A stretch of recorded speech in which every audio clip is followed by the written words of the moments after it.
Good morning and welcome to Grunt Works. My name is Brother Logan Isaac and I'm broadcasting from beautiful Albany, Oregon, the home to the latest veteran-owned and operated bookstore, the Chapter House. We're going to be soft opening for locals here in September. Then November 11th, we're going to be doing our grand opening.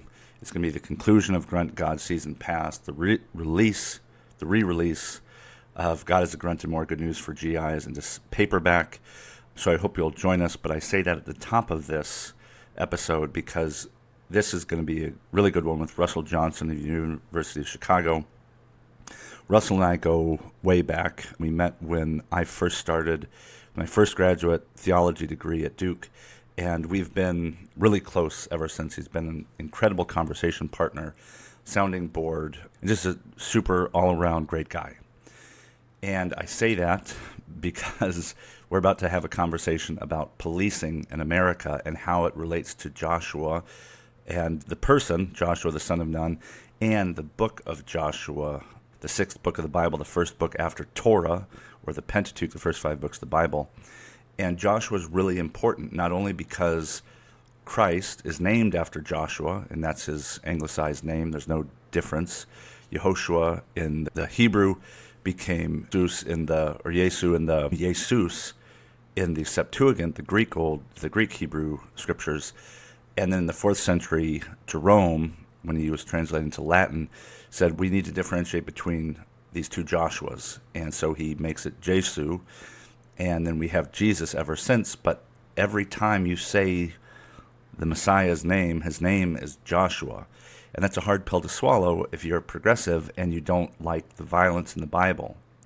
And part of the comment I make with Russell during the episode is that's indicative of a problem we have, especially in the English-speaking West and especially in America.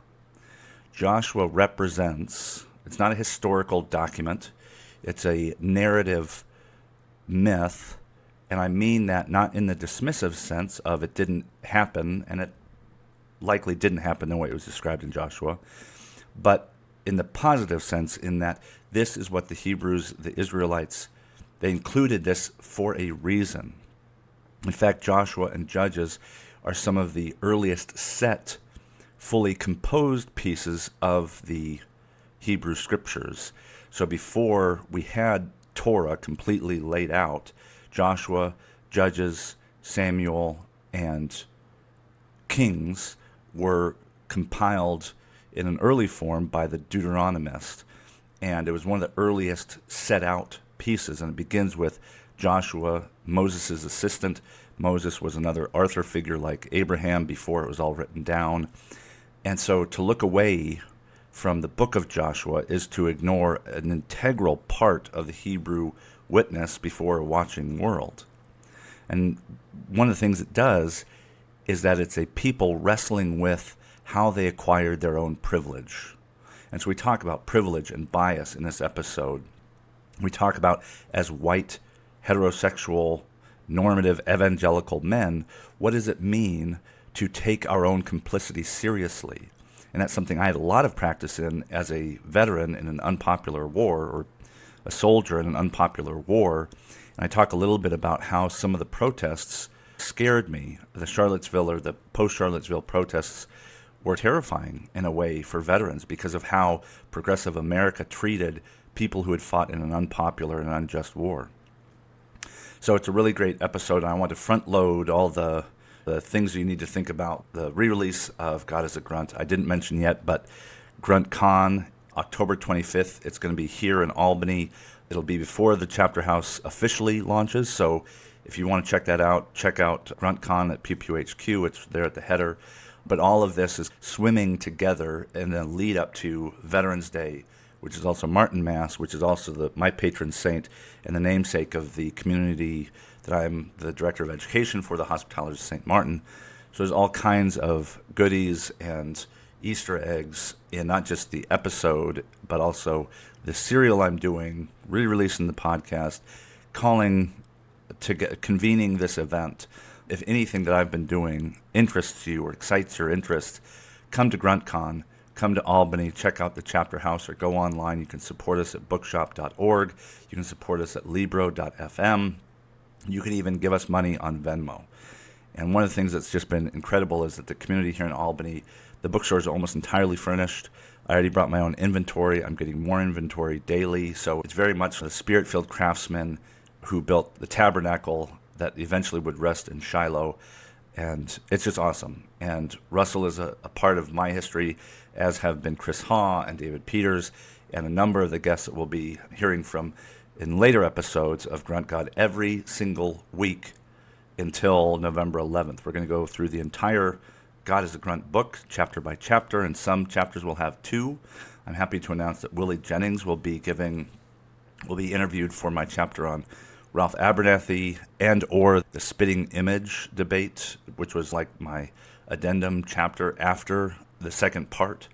And I also have heard from Donsley Abernathy, Ralph's daughter, about talking with her about what it means to be a part of a movement, within a family, within a movement that is doing something risky and scary, and to see how some successes and some failures mix together into what we know now as history.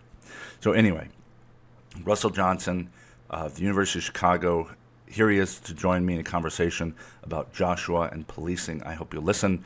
I hope you'll follow. I hope you'll subscribe. And ultimately, I hope you'll come check out the Chapter House and support us in any way that you feel like you can. Thanks for listening. Okay. We're here with Dr. Russell Johnson at University of Chicago. Russell and I go way back, as I think Chris Haw and David Peters as well. Welcome, Russell. I might say not just my best man, but the best man. Would you give our listeners a bit of your background with the caveat that I've tried to find some very good policing people, and I managed to secure you for this interview. Yeah, my whole life I've been filling in for more competent scholars and doing the best that I can. So this is familiar territory for me. As Logan mentioned, I teach at the University of Chicago. My work is on antagonism and disagreement, specifically how good guys versus bad guys framing, whether in the news or in movies, is sometimes useful but often inadequate to get at the reality of how we understand ourselves, how we understand our enemies. So I teach courses on comparative religious ethics, and in particular comparative religious ethics in film, with the aim of telling more complex stories about the way that we interact and the way that we fight.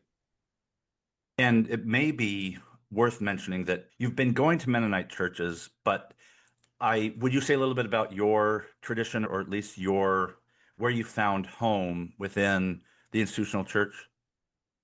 Yeah, so I grew up in an evangelical church, and then after I graduated from college, I got really interested in the question of the ethics of violence, which is a question that I had never really thought much about. It's not like I had strong feelings before one way or another and underwent a conversion. I had just not thought about it seriously. And so in the year between my undergraduate degree and my master's degree, which is where I met Logan, I read every book I could get my hands on and then some about just war theory, Christian pacifism, realism, etc. And in part because of some of the authors whose work I became familiar with through that process of research, just not research in the interest of my career, but in the interest of just figuring out what I think is true. I became exposed to some Mennonite authors and the Mennonite tradition. And then so when I started up at Duke Divinity School, I started going to a Mennonite church, and I have not looked back since.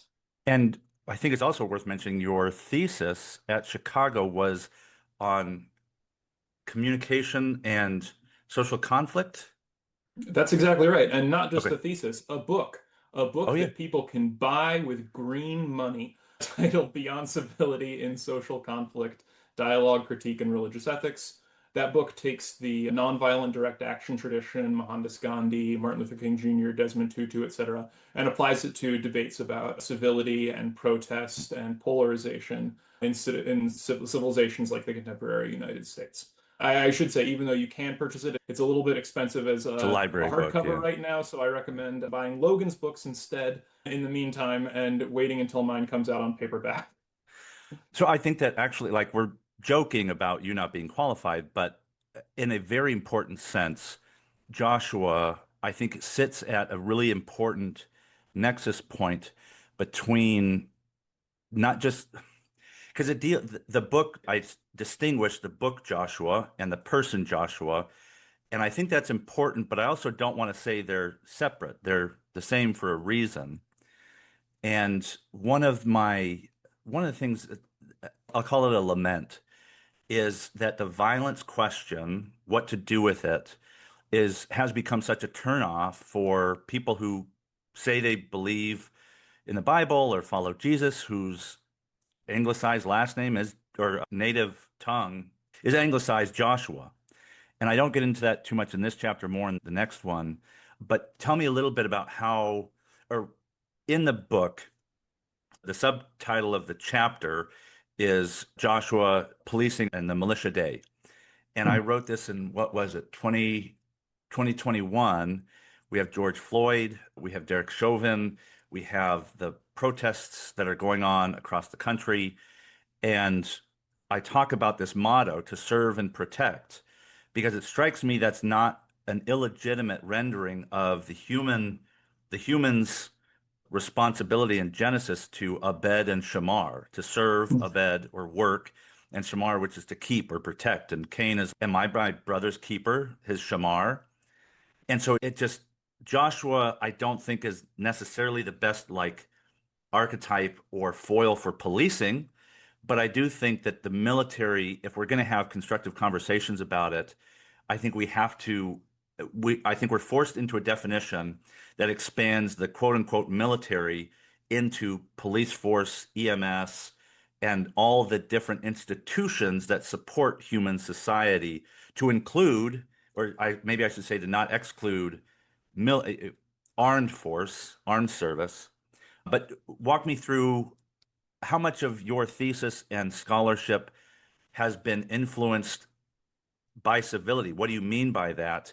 And how does that map onto a Mennonite Anabaptist perspective on the world? Yeah, so for me, civility means a few different things, and actually it's pretty relevant to work that you've done. Is a lot of people think of civility as a list of rules that we have to abide by when we're engaging in disagreements about with people who don't see the world the way that we see it, whether that's political opponents or otherwise. And so the idea is that you're respectful, you're dialogical, you listen before trying to respond, you don't interrupt people, you don't dismiss people, you don't lie to people, that sort of thing. And the problem with the idea of civility as a list of rules is that then we have to have a commitment to the authority of those rules that is higher than our commitment to what we're trying to fight for in the first place.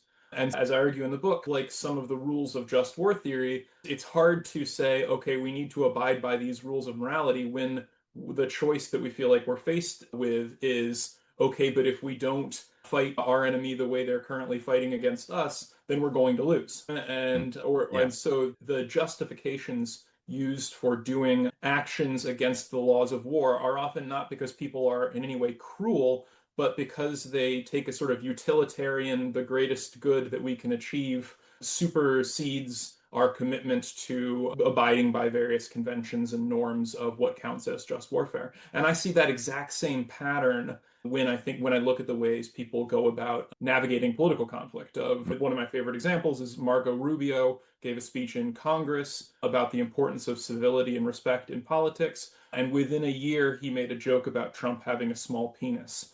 So it's one of those, he doesn't realize that actually, hey, this commitment really matters, or like actually has any sort of force or any teeth to restrain him. And so when I look at sort of military ethics, I look at, okay, how do we think about this in terms of a training in virtues and a recognition of a commitment that is bigger than our commitment to just victory? And how do we anchor our moral commitments? How do we anchor the sort of laws that we follow, the virtues that we have in something deeper than just winning? And I think we Hmm. see that in the book of Joshua, because it's not just about victory as much as is about obedience to God first and foremost, and about being willing to do what it takes to bring about the fulfillment of the covenant.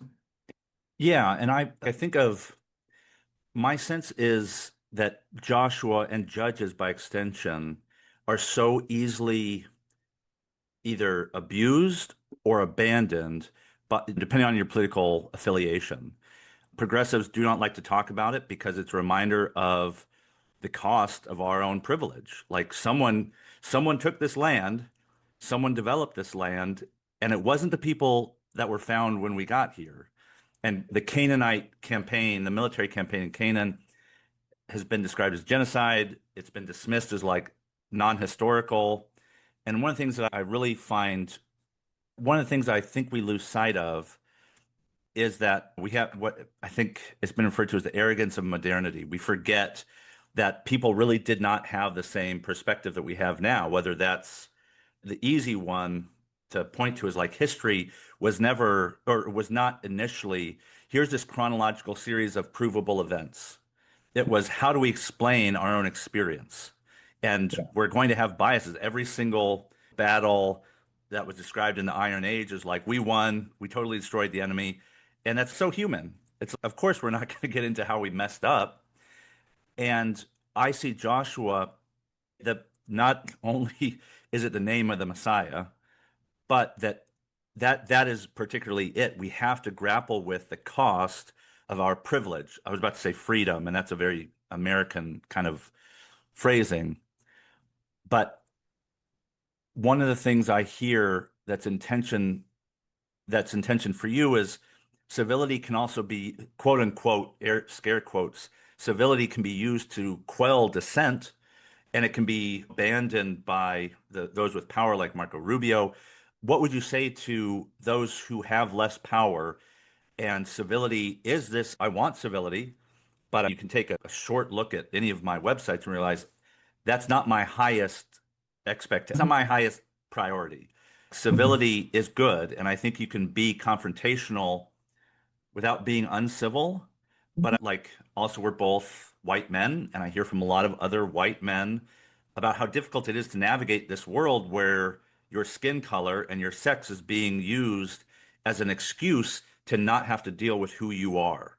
Like in a divine spirituality, like I was Logan Military, but yeah, I wonder if you have something to say about what do we do or how does civility work to oppose a just society? And how do those people who desire to be just but are unwilling to abandon or unwilling to just perform civility in order to acquire power? Does that making sense?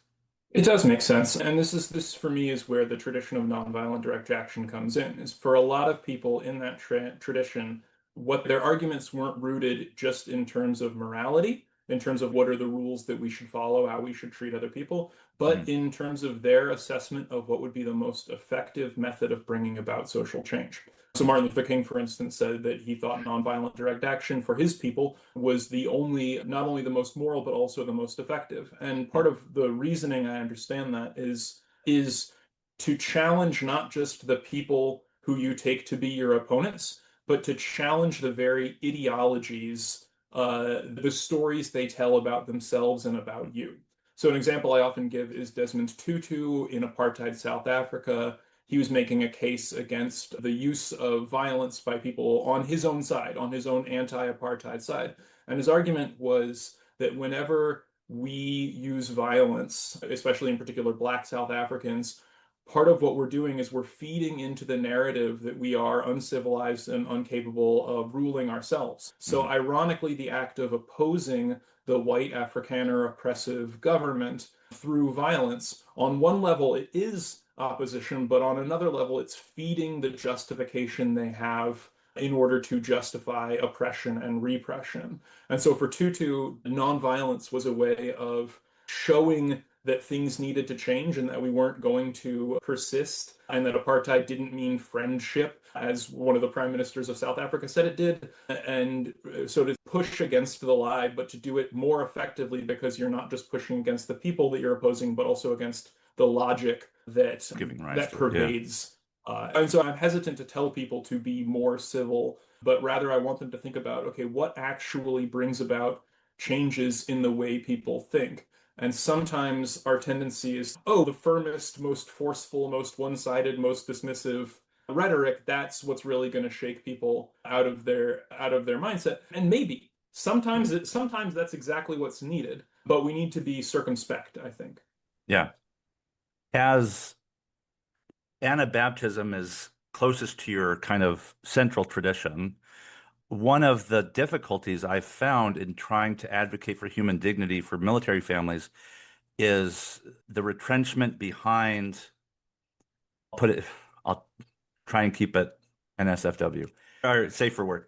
Ooh. There's a Mennonite pastor locally. I'm not going to say where. I'm not going to remind people where. There's a Mennonite pastor locally, and he came and gave a sermon at our church the Sunday before Memorial Day. And this will get into some other chapter material, but the reading was Acts 16, and it's Lydia of Thyatira, who I make a case in the book and anywhere I can. She's a military spouse. She's either her father got her access to the purple trade and died or whatever, or her husband did. And there's no mention of him, so it seems like she's a Gold Star wife or Gold Star daughter. And then it goes into Des, who's also very likely a political, a legionary or a Roman, not Syrian. Anyway, and it's right before Memorial Day, and the Mennonite pastor has done his homework. He knows about the seashells in a particular place in Tyre. And I've been at this church, we've been there almost 2 years, and I was the lector, and I read the part from Acts 16, and he stopped short of doing any kind of work around Memorial Day. In fact, he just ignored it. And I was really frustrated, and I was really surprised to realize Laura was there with the girls. And as a military, whether she likes it or not, I'm military, even as a veteran. And I never thought about this, but she said she heard it and she realized I'm Lydia. I get a house, I get a car and income because of Logan's pension. And so she had an even closer association with Lydia. And so there are these stereotypes. She goes up, haven't, I forgot to finish the story. She goes up to him afterwards and she says, in Laura, she's very congenial. And she said something to the effect of, I really wish you'd gone into military families. Tomorrow's Memorial Day. I'm from a military family. And his response was just like, I'm a Mennonite. We don't believe in that.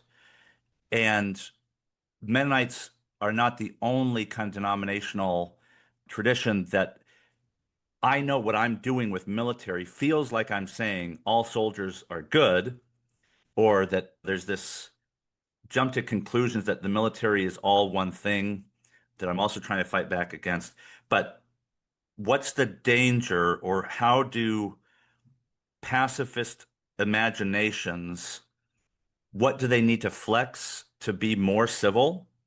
And Mhm. what needs to be expanded? Like, how does that bridge get built, do you think? And I think you and I have had this long relationship, and I think you would intuit a lot more than this Mennonite pastor might. But what if we were having conversation with other people? What have we done, and what could we do better to make sure that these conversations are making their way into like normal churches?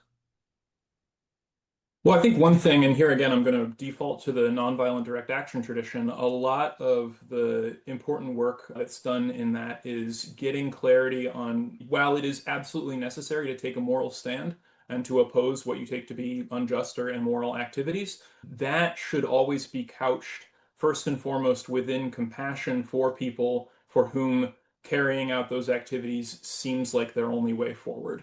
And so King, for instance, was very explicit that he was like, our enemy is not white people. Our enemy is these sort of social systems of segregation, militarism, racism, and economic exploitation. And the way those systems work is that they don't depend on there being bad people doing bad things. They depend on making it such that people aren't faced with particularly good choices, where people who aren't necessarily thinking about what they're going through nonetheless contribute through their language and through their actions to situations that dehumanize all of us. And so I think one of the things that I've been insistent on is, even if you do have a strong commitment against the use of lethal violence, that in no way makes you anti-soldier. And not just because the significant majority of what soldiers do is not killing people. Overwhelmingly, that is not what is being done. But it's because if you want to say, okay, how do we live in a world where that doesn't happen? That takes a kind of understanding of responsibility in which we pay attention to the people who are making the decisions, the people who are, for instance, sending the soldiers out to war. One of the things you talk about in this chapter is this idea that, to put it bluntly, shit rolls downhill, which Mm. is to say that the soldiers are often the ones who, because they're carrying out the orders, they're the ones who we hold to blame if a trigger is pulled. Yeah. When I think if we're actually attentive to the way our militaries function within the roles of our government, like the politicians bear a greater share of the responsibility, and the people who supported and voted for and endorsed the Yeah. politicians, and the people who buy the products that give rise to the demand. So Yeah. that is to say, even if I'm in saying that I'm critical of violence and that I'm worried about militarism, that's not a statement in which I put myself in the category of good people who are doing the Hmm. right thing and put soldiers in the category of the bad people who are doing the wrong thing. I'm criticizing a system that I am part of and want to be free of. And I also want the people who are doing something that I take to be morally wrong to also be free of that system. And it happens to be the case that the majority of veterans that I've talked with about these things, it's not like they're all radically pro-war. Yeah. And that's something that, because they're the biggest victims of war a lot of the time. And so I found productive conversations, not just with you, but with others about that. Once you're able to frame it not in ways that get beyond the I'm trying to preserve your own innocence by being one of the good guys with your ism, Yeah. and rather toward getting into recognizing your shared humanity and trying to figure out what an alternative way of living together looks like. I hadn't thought of the shit rolls downhill in a civilian sense before, but and it absolutely fits. I always thought it was weird. I, we're about to take a break, but when we come back, I want to talk about power and responsibility, and not just in the political sense, but like theological and moral. Like one of the things that George Floyd and the Me Too movements, both of them, are forcing the dominant culture, white culture, androcentric culture, they're forcing us, us all, to reckon with is what does it mean to have responsibility and recognize our bias? Like we have this language around decenter. If you're not the marginalized community, how do you decenter? But also, one of the things that I really struggled with, it was around the Charlottesville protest when we were in Durham. I think after Laura and I were married, the Silent Sam and the Durham Memorial was really difficult. And really quickly for our listeners, in 2016, 2017, right around Charlottesville, I can't remember which came first. I want to say Silent Sam, which is right by UNC Chapel Hill where Laura worked. They wanted to take it down and they were defacing it with paint and some other stuff. And I took that as a This former is a Confederate statue, I should sorry, mention. yes, yeah. It was to the boys who wore the gray. And this is on UNC Chapel Hill's campus. And it was put there by Julian Carr, who was an avowed racist. And it was a southern state, but it was after the war, a significant amount of time. I can't remember the timing. And I witnessed this right next to my wife's work as I was one of the boys, not in Hmm. gray, but I went to an unpopular war and I participated. I couldn't watch what was happening to Silent Sam without thinking, what happens when the progressive imagination gets more spun up and remembers, oh, I was an immoral soldier, or everything that I did was touched by our association with violence. And it got really crystallized. And I got in some trouble on Twitter when the Durham Monument Garden, or Memorial Garden, they called it, there is a monument to every war. We're in a southern state, North Carolina, and one of the monuments was for the Civil War. And this one had a humanoid statue as well, and wrapped a ratchet strap around its neck and pulled it down. And then there were these activists who sat around it with raised fists. And I thought it's extrajudicial. It was a mob decision, slightly extrajudicial, and it was really difficult to watch as a an aspiring progressive. Like I saw where there was a line, and it was in those moments of speaking up about that in a public forum that I was told I need to decenter, that I need to get out of the way. A lot of people from out of town were saying it. And so when we come back, I want to talk about you as a civilian. You have even more of the normative kind of psyche than I do because I discovered I was marginalized as a member of a military family. But I want to hear from you, like, how does power and responsibility go hand in hand?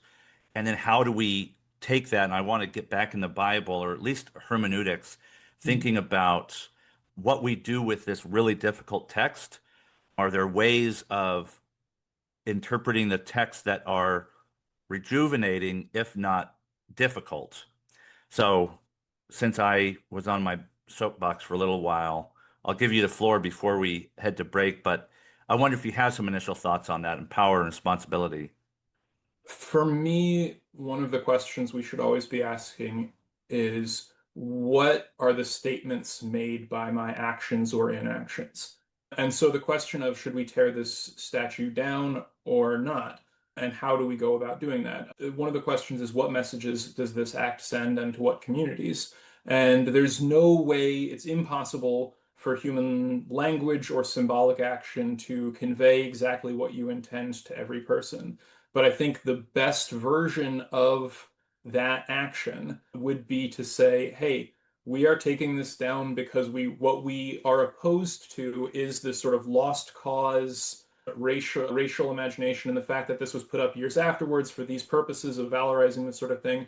And what we're going to do in place is put up a different memorial because we do recognize that these young men, and in some cases women, who died in these conflicts were doing something that they took to be necessary or virtuous. And there's a lot to commemorate here and a lot to mourn about their loss. And that is, there is a sort of sincere memorialization that takes place even to victims, as you said, of unpopular wars. And so I think that sometimes you don't always have the luxury of being able to say, hey, here's what we're doing, and here's how you should make sense of it, and here's why. And so I understand that that's not always possible, but I think there's a way of taking dramatic, perhaps uncivil actions and clarifying exactly, almost surgically, here's what we need to get rid of for the betterment of everyone involved. And regardless of your concerns, regardless of your background, regardless of how much power you have within our system, you can join in with this action and recognize this is building toward a better world. Yeah, a more universal. I almost heard, is it effective to be doing this, or is it just cathartic? And catharsis is important, and I think that like Joshua and the book is a kind of catharsis. But yeah, we've got to be aware of what we're communicating despite our intent. With that, we're going to take a break, listen to some commercials, and we'll be right back with Dr. Russell Johnson of U Chicago.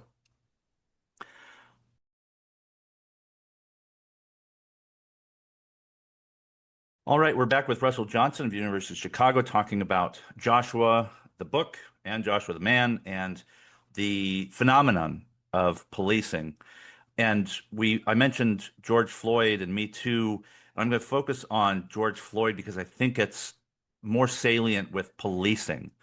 And we talked about how civility is important, but it's not always our telos, that sometimes we have to, if not violate, we have to step outside sometimes the structures that we've created to include civility in order to make sure that our higher or highest ideals are still being tended, to use kind of biblical language. And one of the things that I mentioned right before the break, the Charlottesville and Silent Sam and the Durham Memorial, and I spoke up and offered a contrasting view of those local events, Silent Sam and the Durham Memorial Garden. And I was told to decenter myself, to put a block around whatever I thought or felt. And I was just beginning to realize that my experience as a military veteran and later and a family member, because by then I was married with a kid, that was asking me to restrict and focus in on one thing to the exclusion of others. And I have this kind of proverb that sometimes rolls around in my head. The most truthful story is the one that fits most of the facts. And in a courtroom, you're asked, will you tell the whole truth and nothing but the truth? And so I don't know about the nothing but the truth, but I'll tell you as whole of a truth as I can. And bringing it back into Joshua and the expectation of all humanity to be Ed and Shamar, to keep or to work and to keep or to protect and to serve, that it's think I say in the book, like the military, which in my definition includes the police and EMS and firefighters, that the police, the motto to protect and serve, just serves as like this weird, almost like an idol. Like, yeah, we protect and serve. And then you think, do you? Let's step back. Let's look at the wider picture in order to see more clearly. And in order to get back into Joshua, I did want to mention that one of my like one of the early books that really helped me was by Susan MacDonald, God and Violence. And she goes through, she's a nun, she was at College of St. Mary or something like that out in Maryland. And she really got into the Greek and the Hebrew, mostly the Hebrew, to point out, which I still remember, like Joshua is 26 chapters long, I think. 22? I can't remember. 25 But or only 26, yeah. 26. And only 10 of them, or less than 10 of them, have anything to do with violence. And I think we can use myopism 24. constructively to like really dive into it, like Susan McDonald taught me to do. Look, if you want to talk about violence, like that's about a third of the book. Let's talk about Mhm. the other two thirds, which is divvying out the land in an orderly fashion. Yeah, I wonder, I'd love to hear your thoughts about like how scripture, this text that we give all this Mhm. meaning to, can is open. Like anybody, it's a public domain if you want to call it that. It's open source. And so anybody can abuse it, but because it's that foundation, I think there is some value in, okay, no, let's abuse you of your Mhm. abusive interpretation by going back to the text. But is that Yeah. just another form of myopism or blinkering ourselves? Yeah, yeah. So I think one thing we have to recognize when we're looking at scripture, in particular the Hebrew Bible, is that these texts did not emerge in a vacuum. Yeah, They are literary creations, whatever else they may be, and they are partaking in and sometimes criticizing or inverting or spinning some of the literary conventions of their era. And so a lot of scholars who have looked at Joshua, even so now, most people, based on archaeological evidence, think that the kind of conquest narrative in which Israel just totally routed Canaan is not an accurate description of what happened. And that's not just a sort of modern archaeological discussion or finding, because even within the texts of Joshua and Judges, there are conflicting accounts. In chapters 10, 11, and 23, there's this description as, chapters 10 and 11, and there's a description of, we have totally routed the Canaanites. They are completely destroyed. And then we mission see in chapters accomplished. 15, 16, 17, and the beginning of Judges, just like they're still here, they're Yeah, still around us.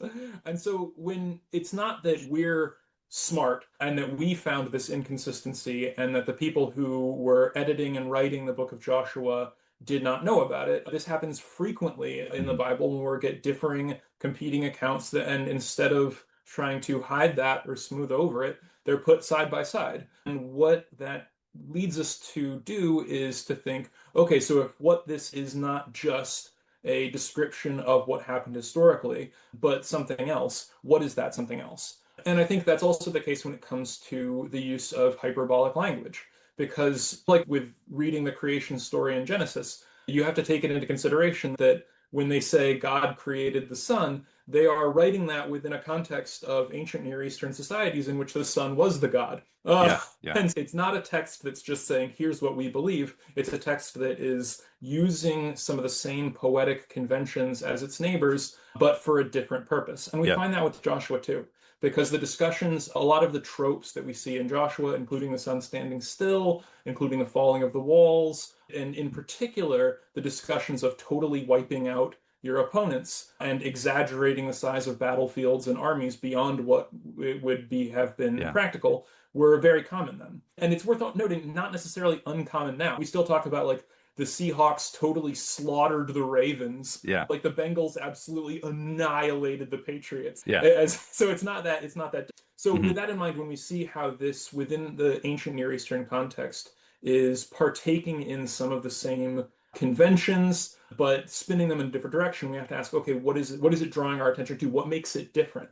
And part of what makes it different is the emphasis on the covenant with Moses. Joshua begins with the discussion of Moses and ends with an exhortation to obedience. And the discussion of the who gets what parts of the land, which takes up, as you've noted, a half, or if not more than half, of the book of Joshua, is the way that would have been read to its original crowd is, hey, this promise that our people received long time ago, it's coming true. Like the Hmm. covenant that God made with Abraham is not lost. These lands are ours. And so it's this context of sort of celebration and nationalism, but also an exhortation to obedience that we see, for instance, with the story of Achan, who was disobedient and was Hmm. stoned in the middle of it, and then the exhortation to obedience that Joshua gives at the end.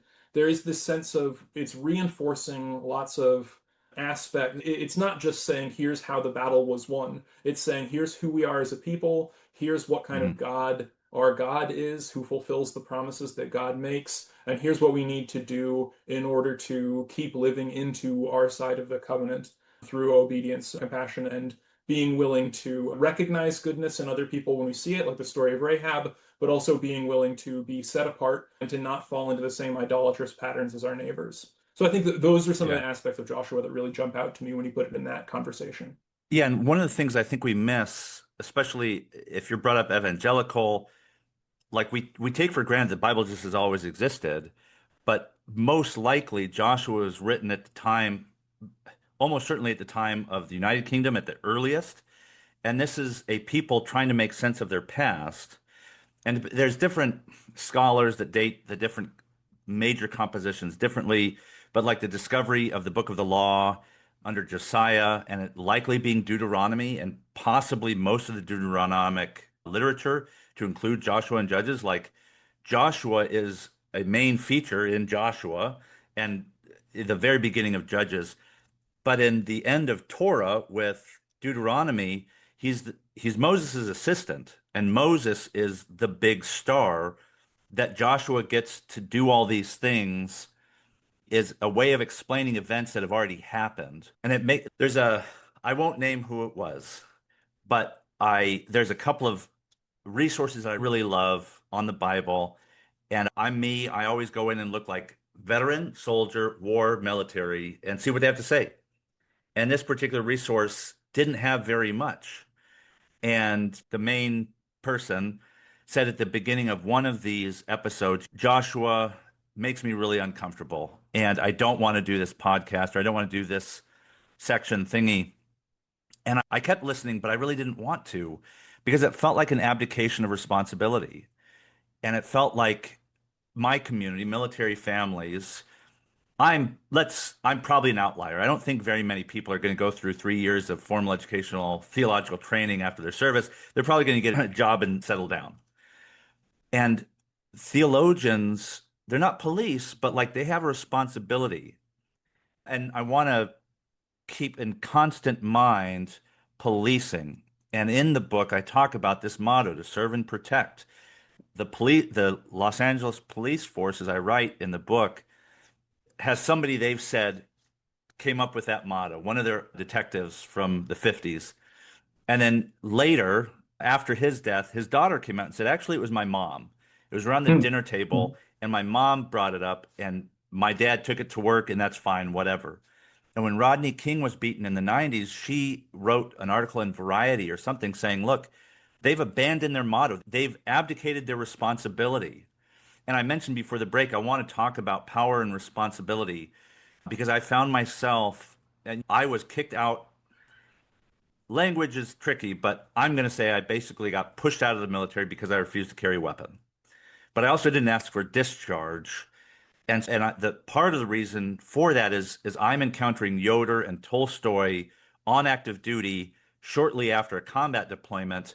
I'm reading it with 5 years of history in the military. Tolstoy didn't serve, Yoder didn't serve. A lot of the theologians that I encountered then and now didn't serve. No veterans were on staff or on faculty at Duke. And so I'm having to learn a lot of this on my own. And I don't want other military families or military veterans to have to do that work. Would you say a little bit about, and I'll back up and say I've come to the point of qualifying what I'll call I don't know if I'm a pacifist because that term has become a label that has outgrown its effectiveness, maybe. And I've started quantifying it between toxic pacifism. And I say, if you can't tell the moral difference between a sniper and a medic. You cannot be anti-war without being anti-military. And I'm sure because you've known me, like there's all these different MOSs, and let's stop with the homogenizing the military and start digging into this. But I can't do it as a marginalized member or a member of a marginalized community. The academic world as a whole reflects a society that produces it, and it's difficult finding veteran mentors. What can be done within professional theological spaces to make room for these uncomfortable conversations? And what is the responsibility of a theologian or any religious leader to make spaces for those conversations? Like I know decentering, and I mentioned earlier, like I knew immediately that the veteran who told me to decenter hadn't done the work to look at ourselves as being the recipients of injustice, that there was a certain amount of, I don't want to call it shame because I don't know, I'm not going to diagnose someone, but it took me a long time to get to where I trust my experience, I trust my training, and I'm going to use those things despite people who also have training but who don't have the experience. As a civilian, what is your responsibility to recognize and to combat civilian theology and civilian bias? I'll get at this sort of sideways. So I think Pierre Bayle said that the sort of the despair of humanity is that solutions that get us out of one problem, the lights by which we navigate our way out of one problem, lead us into another problem. Mm. And so it is the case that our ability to grow in recognizing how we can show compassion to other people, and as I was saying earlier, in being aware of how what we say and what we do is received by various communities, is dialectical insofar as you're never going to have the last word. You're never going to do the perfect thing. You always have to be open to receiving the fact that the intervention you're trying to make, there's people in your blind spots, there are concerns you're not addressing, and that you should receive that kind of criticism as an opportunity to open your perspective, not necessarily to shut down what you're doing, but to recognize that what you're doing, there's a way of doing it that makes it even more inclusive and even more powerful. I look, for instance, at the work of James Cone, who is a pivotal a theologian and known as a founder of Black theology in America. He was making this significant intervention into a predominantly white theological academy and demanding that people take Black experiences seriously. But then he himself was critiqued by Dolores Williams and other Black women saying yes to that, but also you're reproducing some of the same problems that you're critiquing insofar as the way you're not taking Black women's Mm. perspectives seriously. And then Black womanism faced a similar sort of critique from other communities Yeah. and so on. And so I Yeah. look at it's not as if, okay, he was doing something bad, therefore he's a bad guy or something. I think we should all recognize that none of us are ever making the sort of perfect move. And we should always be welcome and not just welcoming, but actively looking for what are the communities and what are their concerns and how can I, even as I'm critiquing this one thing, even as I'm critiquing militarism, even as I'm critiquing political spending, that sort of thing, how can I realize that there are aspects of facets of this that I'm missing because my social location hasn't primed me to pay attention to it. And so some of the work that you're doing is helping people who don't even realize that what they're doing is leaving out veterans or perhaps alienating veterans and approaching them with that sort of charitable criticism of, hey, I know you're doing this important thing. Keep doing it, but also take into consideration the fact that there are all these people and there are all these needs, and that those should color the work that you're doing and the constructive intervention that you're doing. And so I think theologians should, and ethicists and so on, should be open to and actively looking for how they can hear different concerns, including veteran concerns. So if they're inside the boat or inside the house, they always need to keep an eye outside. Is that fair? Yeah, yeah. Yeah. Yeah, it was so interesting. It developed a new muscle in me. I think we've had this conversation, but like in the military, you're trained like the mission is more important. And we can talk about higher powers and ideals and principles and blah, blah, blah, but you learn to decenter yourself. And that is a certain kind of good. And what really pained me is that my own community, which I now know beyond any shadow of a doubt, is deprived of the rights their service secures. We've been frequently targeted by the very laws that are supposed to protect us, but we don't want to have that conversation because even we know we're outside the boat or the house or whatever, but we know what we have and we don't want to have less and we don't want to shake the boat. And I think that the scary thing or yeah, it takes a certain kind of muscle to be like, to change gears, to decenter, maybe. But yeah, that's something I've always really appreciated with you. I think you're able to listen and really digest what's being said. And I think part of that is Anabaptist formation. I think it's great. But I also can sense that it goes deeper than Anabaptism or Mennonite identity is not so central in contrast to this Mennonite pastor. Let's not forget we're Christians before whatever denomination. And I think even Christ would say, let's not forget we're all humans. We're all sons of Adam through Abraham in faith. And yeah, these are hard conversations. And it's always, I'm not unaware of the tragic irony that two white guys are talking about policing, but I do think that there's something parallel there that I really hope the church can begin to learn because identity is important, but also like humanity, I think, is even more important. And sometimes we lose sight of that. I think so. I think there are ways of having these conversations that don't arrogate to oneself an authority or a centrality that one needs. Because yet, does the world need white guys more talking about policing more so than other voices who are more likely to Yeah. be the victims of policing? No, Yeah. but there's no way in which we're going to get change if white people don't talk about it too. And so there's a way of saying, hey, I know I'm not, this isn't about me, but it concerns me Hmm. because people who are made in the image of God, people I care about, are affected by this. And so I'm going to learn what I can about this. I'm going to take whatever stand I can about this. And I'm going to, if that means just stuffing envelopes, I want to be part of whatever effort I can be part of. And I don't need to be the person behind the bullhorn in order to make my Hmm. voice heard, whether silently or vocally, against injustice. And so I think there's a way of knowing how to be part of something, be part of an effort that matters without feeling like you're the protagonist Yeah. of it is a skill that I think we can all develop. And that some of us that means decentering ourselves, and some of that means stepping out actually a little bit more That was and the taking hardest more of a thing. risk. Yeah. Yeah, because my battle buddies were right. Those statues represent something really important to more people than military communities. I think maybe part of the important piece that maybe I feel like we're missing is there's a certain mobility to it. One thing I loved about like Iraq Veterans Against the War and my activist work is that within the veteran community, there was Vietnam Veterans Against the War that helped Iraq Veterans Against the War make their way. And there was a few Yeah. people, David Klein in particular. I remember I was at Winter Soldier in March of '08, and there was some reporters, and they went to David Klein because he was their contact. And he stopped them. He said, "No, you need to talk to them. I don't need to be at the front of the bullhorn. I've had my time." And one thing I really appreciated about those vets saying that thing is that, yeah, we recognize that we don't, that's the military training. Okay, there's somebody else that needs to be elevated. And it's so hard. It's so hard and through these other individuals who are also white males, it's really hard because of that to be like, I have something important to say that I think involves all of us. And me seeing humanity in you also means I need to be able to see humanity in myself. And veterans have been trained not only to make themselves less, but we are expendable.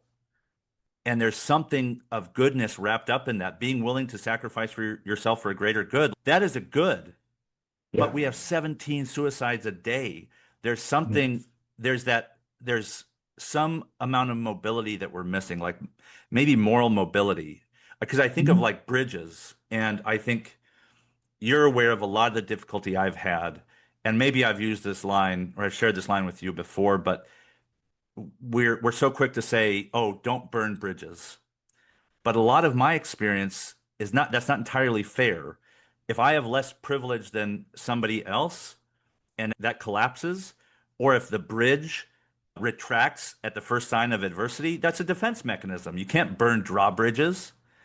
And it takes a certain amount of we'll call it arrogance, but like it's confidence. We're not used to, we see so many white men like Derek Chauvin, and God, there's Harvey Weinstein. There's so many. Clearly, statistically, we're not incredibly trustworthy as a minority, as a racial community. But that doesn't mean we're all bad, and we have to be able to make that moral discernment, that judgment of Harvey Weinstein is basically that's messed up, and like someone else, I'm not going to use my name, but we're not all bad, Yeah. and I don't trust other white guys that can't do some self-reflection, but I'm still willing to sit with them long enough. Like it was, I won't mention his name, but I remember who it was that I was talking to at the time at St. Joe's Episcopal. One of the guys that would come for breakfast was a vet, and he was the one who was telling me my ancestors fought. Like, where are we going to go to remember my great great uncle or whatever?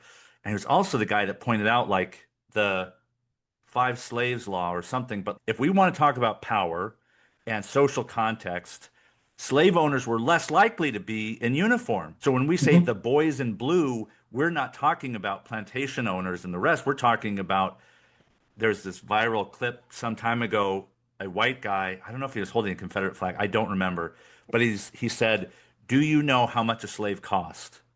And it's absolutely offensive. It's jarring to hear that. But when you listen to it, what he's saying is, do you think my family was rich? Do you think my family wanted to fight in that war? And I hear the same thing. For me, it's like, I didn't want to go to Iraq. I had a choice. I turned down ROTC to deploy. And sure, you can level that at me, but the vast majority of soldiers are not only drafted through economic pressure, they don't get to decide when they deploy or when they don't. And then in the military, we have the award system, and like we get down on each other for who has or hasn't deployed. And do we have a choice in that? But it takes a certain amount of patience and maybe moral mobility to be able to hear that thing, disagree with it perhaps, but Yeah. hear beyond the words. And yeah, it's If unfortunate. I that, feel like, go ahead. Yeah, so I think to your earlier point, to bring in a black female voice, bell hooks, I think, is really useful on this because a big part of what bell hooks argues is that she's not against men, she's against the patriarchy and these structures of domination, white hetero masculine domination, are something that if that's your opponent, not a them, but a this way of thinking and living embodied in our Hmm. society, then that one helps you from communicating in ways that unnecessarily alienate people that might otherwise be alienated. But two, it makes you realize that part of the work you have to do is work on your own self. And so if I'm opposed to the patriarchy, that's not me putting myself on a pedestal and giving myself flowers and a silver medal and saying I'm one of the good ones because I'm against the patriarchy. It's me saying, hey, on my day-to-day life, I have to scrutinize ways that I benefit from and Hmm. contribute to this social dehumanizing form that dehumanizes first and foremost women, but secondarily men and non-binary people as well. And I think that way of framing it that I see as pivotal to the nonviolent direct action tradition is pivotal to carrying out advocacy of any kind, whether it's the one that primarily directly affects you or whether it's the kind that affects you because you benefit from it and Yeah. because you unconsciously participate in it to your own detriment. Yeah. I think maybe a good closing, like the comment of like Joshua, like it didn't really happen. There's another scholar who said, I don't know what to do with Joshua, but we know it didn't really happen. As that's like reassurance that we shouldn't feel any kind of way about it. But clearly, whoever gave us the Bible, whatever collection of human beings, they put it there for a reason. And it's a pretty significant book. Yes, it may not have happened, but to your earlier point, like what reason could they have put it in there? And what are we supposed to learn from that? And if we can't be honest, I feel like that it's ultimately about honesty. If you are reflecting on yourself, everybody has a certain amount of privilege and a certain amount of marginalization going on. And I don't think that's an equal scale. It's not, yeah, I have a lot. And then my veteran status is, it's tiny, but if that's where everybody puts me when they Sure. don't want to deal with me, that becomes outsized. So yeah, I wonder if we have to do better to ourselves, for ourselves, And part of that requires us to go into ourselves more deeply by acknowledging the community that we're inescapably a part of, whether that's the scriptural, the canon, or the social community that we're a part of now. I'm not Derek Chauvin, but like I've benefited from that. I remember I was arrested for shoplifting when I was a kid and I sat in the back seat, but I didn't, that arrest got off my record. And that would not have been the same if my skin color were a little bit darker. Yeah. We've come up on our time. Russell, I really appreciate our conversations. Thanks for coming in, talking about policing. The name of your dissertation, do you want to give it again? Or do you want The people to name just of the look it up in the their name local of the library? book, the name of the book is Beyond Civility and Social Conflict: Dialogue, Critique, and Religious Ethics, available from Cambridge University Press. Awesome. If Or you, your local library. That's the yeah. way I recommend getting it. All right, man. I appreciate it. Thanks a lot. Thank you for listening. This has been Logan Isaac and Russell Johnson. It's been awesome, man. Thanks again for coming on. Thanks for having me.